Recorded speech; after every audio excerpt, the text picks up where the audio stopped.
I'm going to demonstrate a lazy way of making tomato gravy. But I'm not making tomato gravy. I'm making a gravy to go on my cube steaks that are out there on the smoker. But I'm going to use some tomatoes, and I'm going to use a little bit of cream of mushroom.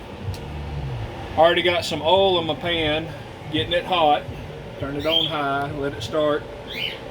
Got me some flour ready. This is the same thing you do if you're making traditional tomato gravy, except you would have bacon grease, which I don't have at the moment because we don't have any bacon in the house.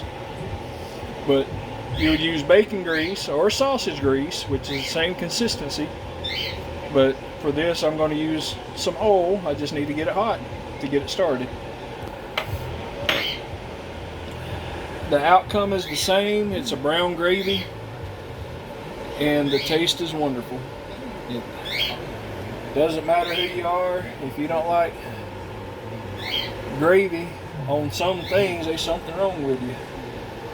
I see my grease is starting to boil and move a little bit.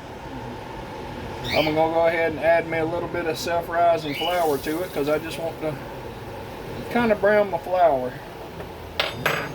As it gets started, I'm going to start whisking it. As you can see, it's starting to brown up pretty good.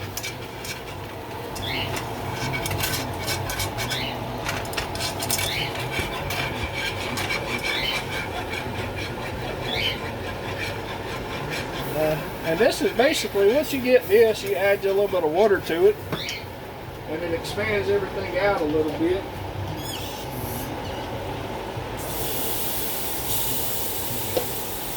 And just keep whisking and whisking, and that's how you make your gravy.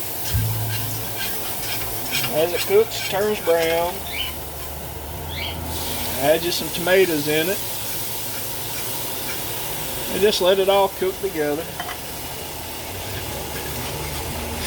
Depending on how much you're going to make is how much flour and water and grease and everything. But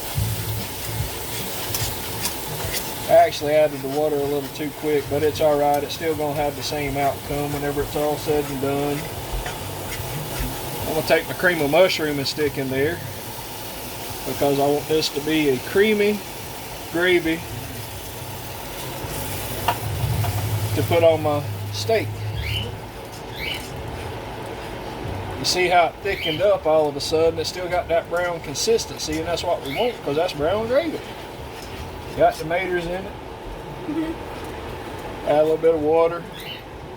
Depends on how thick you want it or how soupy you want it is how much water you add to it. Turn your heat down some. Ain't got to be too hot. You want to get it where it's starting boiling up pretty good.